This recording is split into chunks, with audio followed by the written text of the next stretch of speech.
Hello students, good morning. Today I'm going to teach you the second exercise practice book lesson number first. तो हमारा first lesson है when I failed.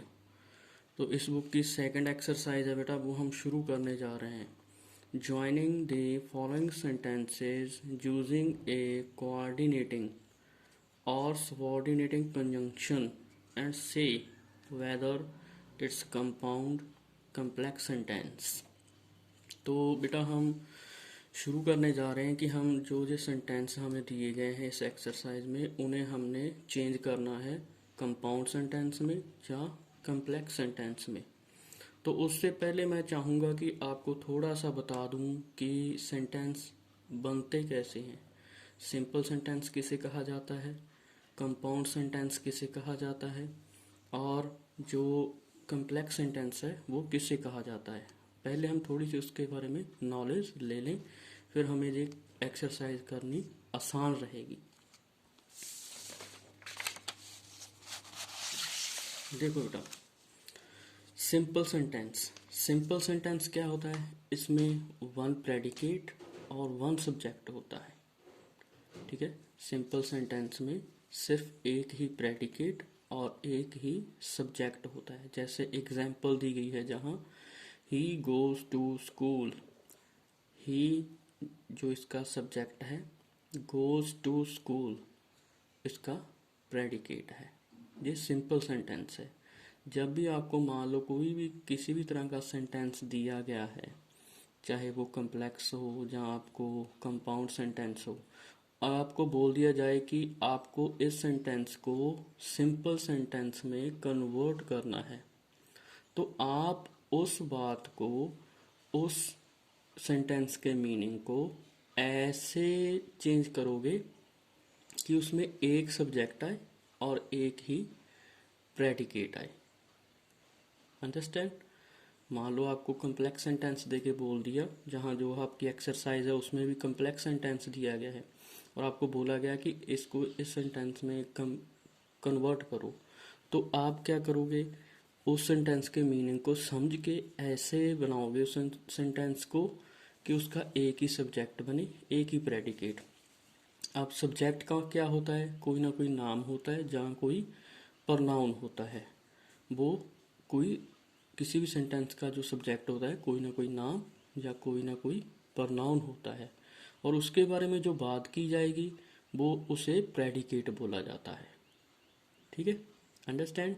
Now come to second point, compound sentence. अब compound sentence क्या होता है, compound sentence में to और मोर subjects, to और मोर प्रेडिकेट्स।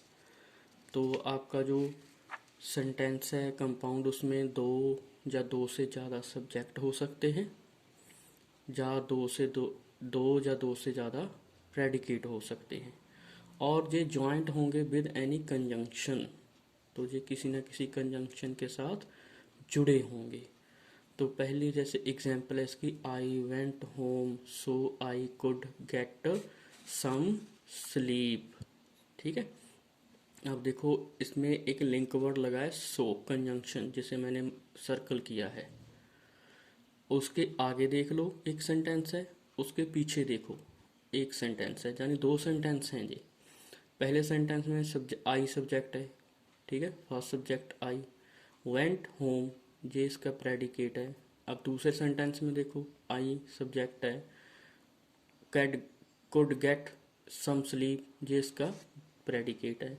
अब एक ही सेंटेंस में दो सब्जेक्ट हो गए, ठीक है, दो प्रेडिकेट हो गए, और जुड़ा वो किस चीज से है, कंजंक्शन, जिसे हम लिंक वर्ड भी बोल देते हैं।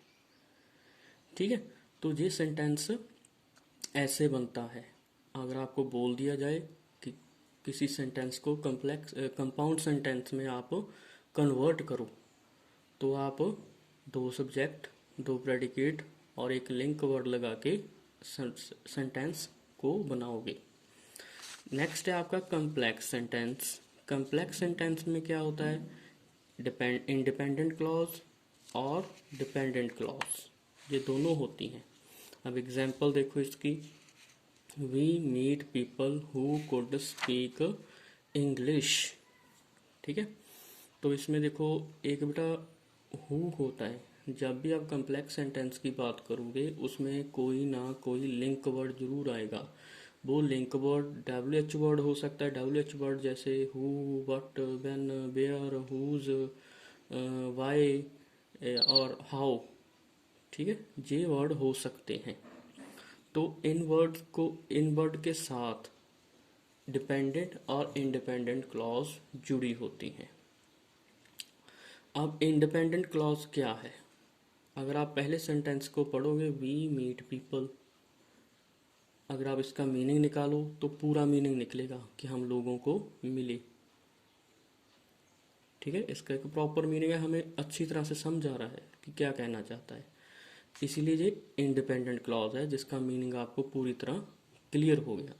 अगर आप दूसरी क्लॉज को पढ़ें, डिपेंडेंट क्लॉज को, हु कुड स्पीक इंग्लिश।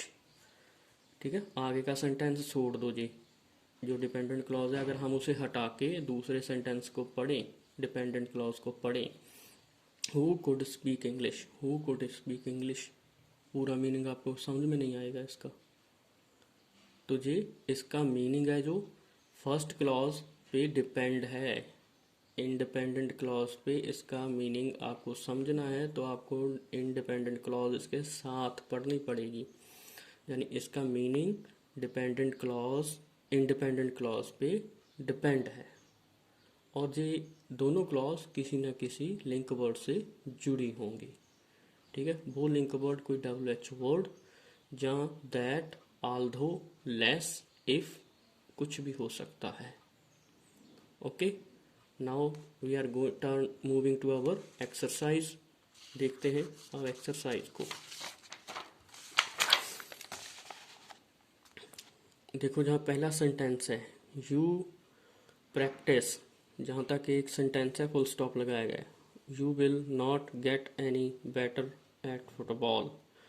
तो उसने इस सेंटेंस को आपने क्या करना है, ज्वाइंट करना है।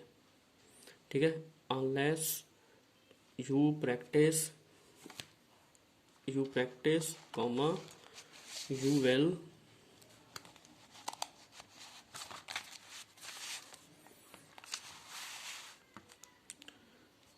Will not get any better at football. ये कम्प्लेक्स सेंटेंस बन गया बेटा।